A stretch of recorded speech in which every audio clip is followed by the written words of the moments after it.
bagi Anda yang ingin shortcut, mendapatkan jalan pintas untuk cepat memahami, sekali dengar langsung ingat, sekali mendengar kalimat langsung paham arahnya kemana, setiap menemukan rumus langsung mengerti bagaimana cara menyusunnya, maka kerja keras dengan ikhtiar meningkatkan intelektual itu penting.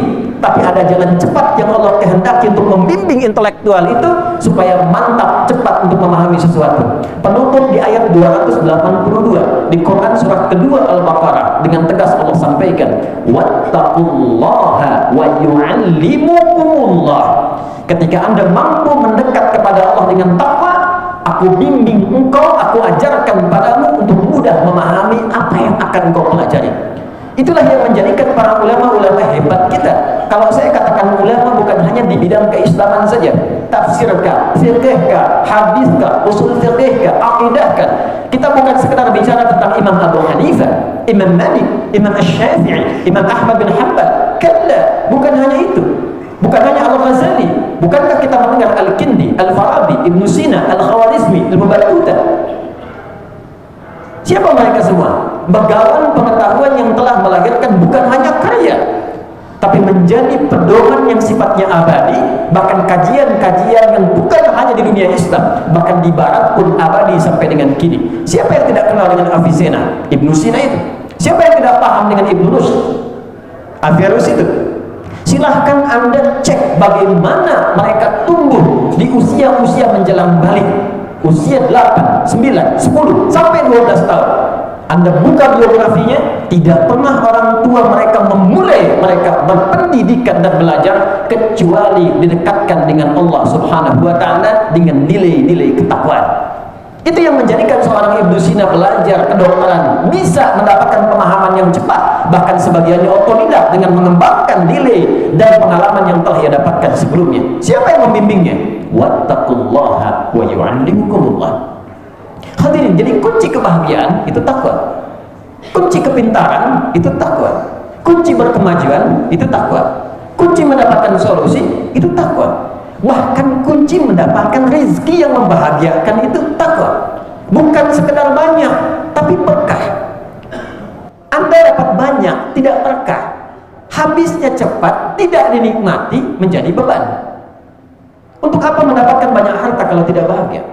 Tanyakan pada diri Anda memilih kaya tapi gelisah atau miskin tapi tenang? Semua pasti akan mengatakan kaya dan tenang. Karena dasar kehidupan yang pertama ketenangan. Mawaddah, harta melimpah, rahmah, kasih sayang, tidak ada faedahnya kalau nggak ada sakinah. Sakinah itu kebahagiaan yang dihasilkan dari ketenangan.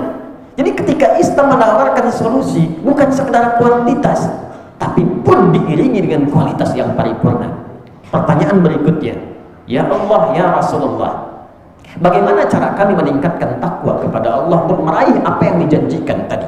Dan dahsyatnya, sebelum ayat itu kita bacakan, Allah sudah tunjukkan tokoh-tokoh yang sukses mempraktekkan itu, yang bahkan kisahnya melintasi zaman, dibuktikan secara sejarah ada, dilihat napak tilasnya dapat dicari, bahkan bukti sebagian peninggalannya bisa didapati sampai dengan kini. Siapa yang tidak kenal dengan Uthman bin Affan?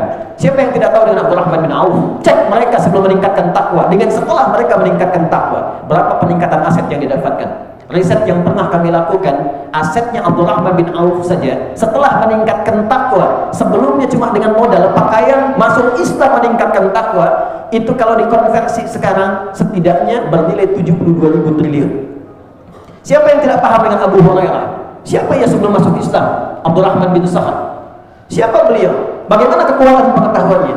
Setelah masuk Islam, meningkatkan takwa, mulazamah kepada Rasulullah, terjadi peningkatan pengetahuan, kecepatan hafalan, sekali disebutkan langsung paham. Dan manhaj yang diikuti Al-Imam Al-Bukhari yang mendapatkan kemudian anugerah yang serupa.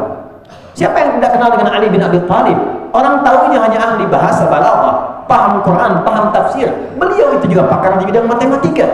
Silakan cek dalam kitab tafsir misalnya Al-Jawahir di bagian yang terakhir, bagaimana beliau pernah menyelesaikan persoalan rumit matematika dengan pendekatan Al-Quran. Hadirin, bagaimana mereka memulai dengan meningkatkan takwa? Maka dijawablah pada segmen yang kedua. Ketika ada seorang insan beriman, ingat kalimat takwa selalu bersanding dengan iman. Artinya yang dikhitab itu imannya. Karena tidak setiap muslim kalau disebutkan ini, kalau imannya tidak merespon dengan baik, tidak akan bisa diikuti. Ini perkara iman. Kalau kita benar-benar meyakini ini semua tanpa ragu dan diikuti, maka jadilah seperti apa yang pernah mereka dapatkan dulu. Takwa pada segmen yang kedua dibagi pada dua dimensi. Ada bagian yang pertama disebut dengan al-bu'dur rabbani, dimensi ilahi, yang sering diistilahkan oleh ulama kita dengan hablum minallah. Jadi kalau kita temukan kata takwa di Quran pertama, kita akan dapati ternyata implementasinya adalah membangun konektivitas yang baik dengan Allah. Yang punya ilmu siapa? Allah. Yang punya harta siapa? Allah. Yang punya solusi siapa? Allah. Yang punya samara siapa?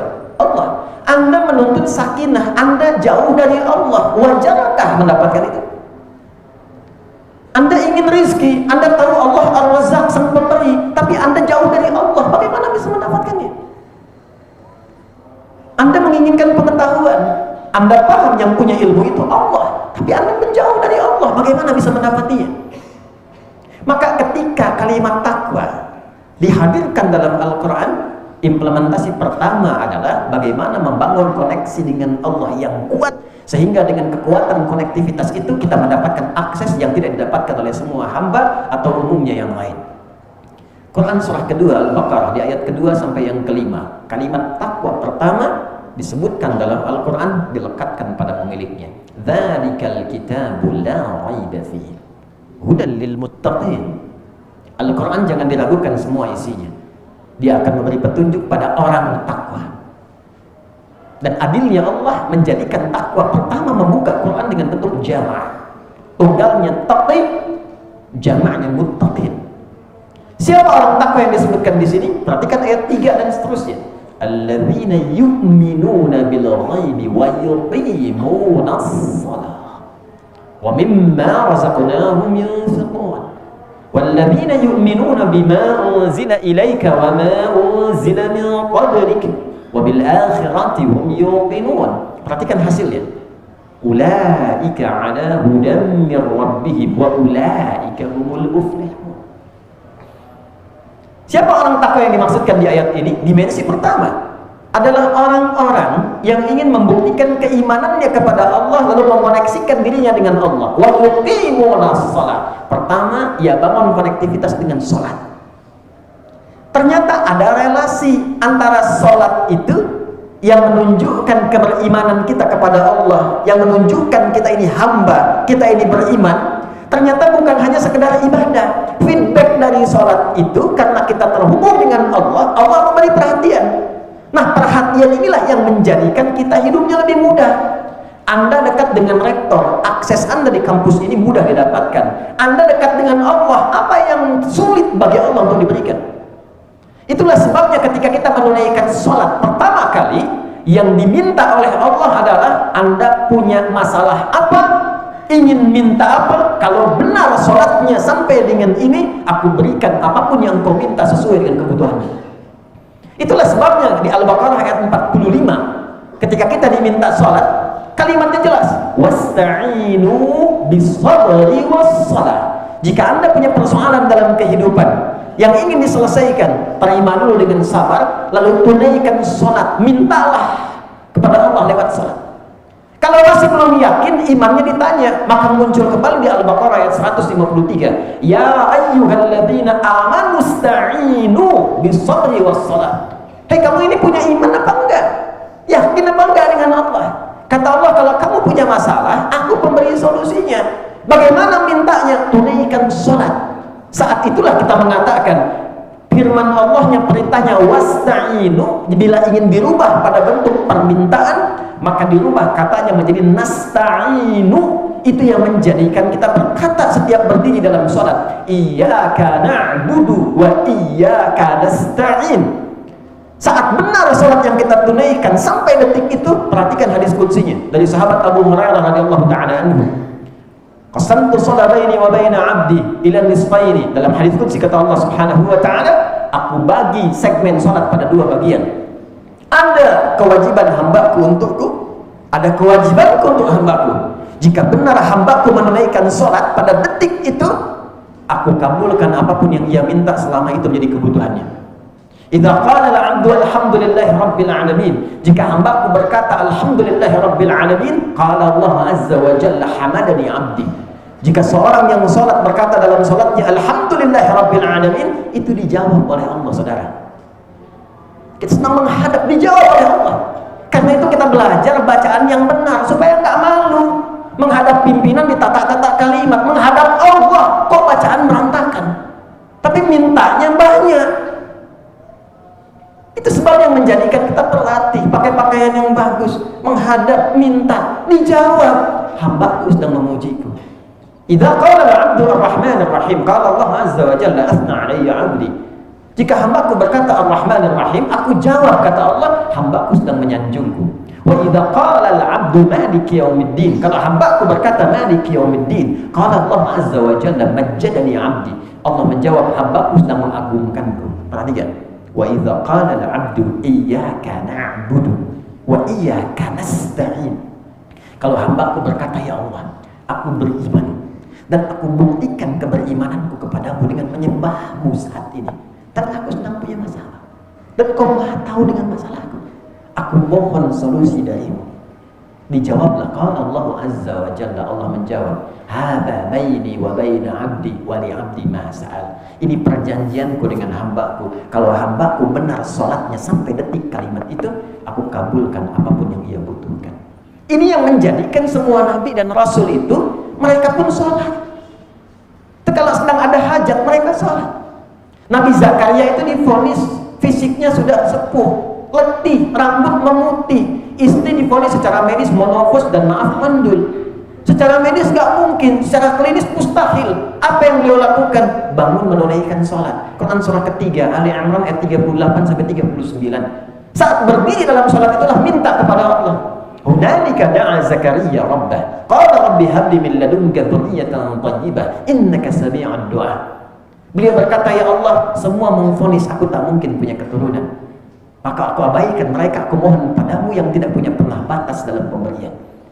Kalau ada orang mengatakan kepada anda, mustahil kamu dapat itu, gak akan bisa begitu, itu tanda pertama dari Allah. Abaikan semua pandangan itu, beralihlah kepada Allah, karena Allah ingin memberi tanpa campur tangan hambanya. Maka apa jawabannya? Fanadatul malaikatu huwa qa'imun yusalli fil mihrab. Dijawab turun malaikat, engkau akan punya keturunan, namanya langsung dari Allah, Yahya, yang mustahil menurut manusia. Ada bayi yang lahir dari rahim perempuan yang menopus dan mandul hidup, kata Allah tidak ada yang mustahil, jadi dan hidup dia. Kapan terjadi? Qa'imun yusalli fil mihrab, sedang sholat. Ini yang menjadikan Nabi Musa sholat, Quran surah ke-20 ayat 14. Itu yang menjadikan Nabi Isa sholat, Quran surah 19 ayat 31 sampai 33. Itu yang menjadikan Nabi Ismail memerintahkan semua keluarganya sholat. Wa kana ya'muru ahlahu bis sholat, Quran surah ke-19 ayat 55. Semua Nabi Rasul sholat. Al-Kindi, Al-Farabi, Al-Ghazali, Ibnu Sina, Al-Khawarizmi, Ibnu Rushd, apa yang mereka lakukan? Orang tuanya itu cuma ngasih dua. Dari sejak kecil sholatnya benar, hafal Quran, baca Quran. Riset membuktikan, seorang peneliti dokter berketurunan Maroko, tinggal di London saat itu di Inggris, meneliti orang yang mampu hafal Quran dengan cara yang benar, maka meningkat kecerdasannya 3 kali lipat dari orang biasa.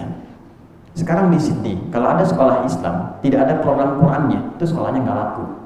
Di Amerika sekarang itu rata-rata orang Islam sekarang mengejar untuk bisa menghafal Quran. Sekarang mereka berlomba menciptakan hafiz muda, dan mereka belajar dari sejarah sebelumnya. Silahkan cek bagaimana Ibnu Sina bangun malam menemukan ide-ide brilian. Siapa itu Ibnu Rushd? Siapa itu Al-Khawarizmi? Siapa Jabir bin Hayyan yang menemukan atom dari sudut pandang besi, Vero?